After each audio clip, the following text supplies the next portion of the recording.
Le licenciement est la traduction de la rupture unilatérale du contrat de travail à l'initiative de l'employeur.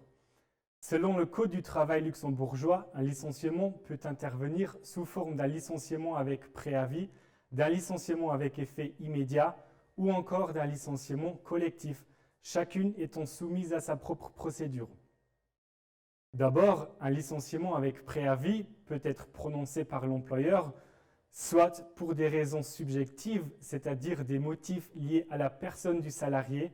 tels que par exemple un comportement inapproprié, une insuffisance professionnelle ou encore un taux d'absentéisme élevé,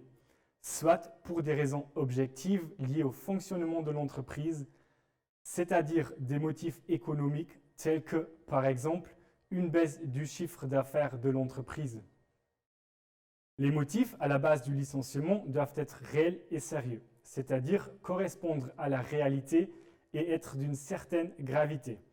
Sur demande du salarié, en disant le mois de la notification du licenciement, l'employeur doit fournir au salarié, en disant le mois de la demande du salarié, par lettre recommandée et de manière très précise et exhaustive les motifs précis à l'appui du licenciement.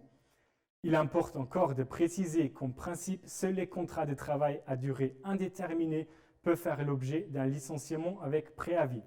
Les contrats de travail à durée déterminée, par contre, ne peuvent en principe pas être résiliés avec préavis.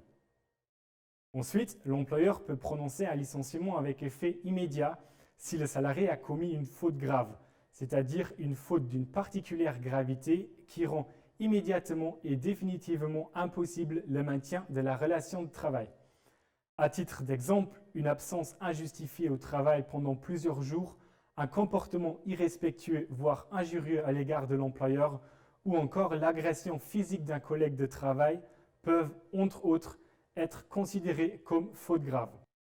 Peut faire l'objet d'un licenciement avec effet immédiat les contrats de travail à durée indéterminée ainsi que les contrats de travail à durée déterminée.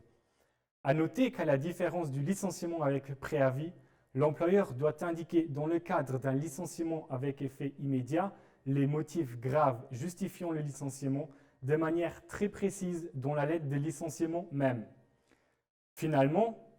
si l'employeur envisage de licencier avec préavis pour des motifs liés au fonctionnement de l'entreprise, c'est-à-dire pour des motifs économiques, au moins 7 salariés sur une période de 30 jours ou au moins 15 salariés sur une période de 90 jours, il doit obligatoirement recourir à la procédure du licenciement collectif et entamer, entre autres, les négociations d'un plan social.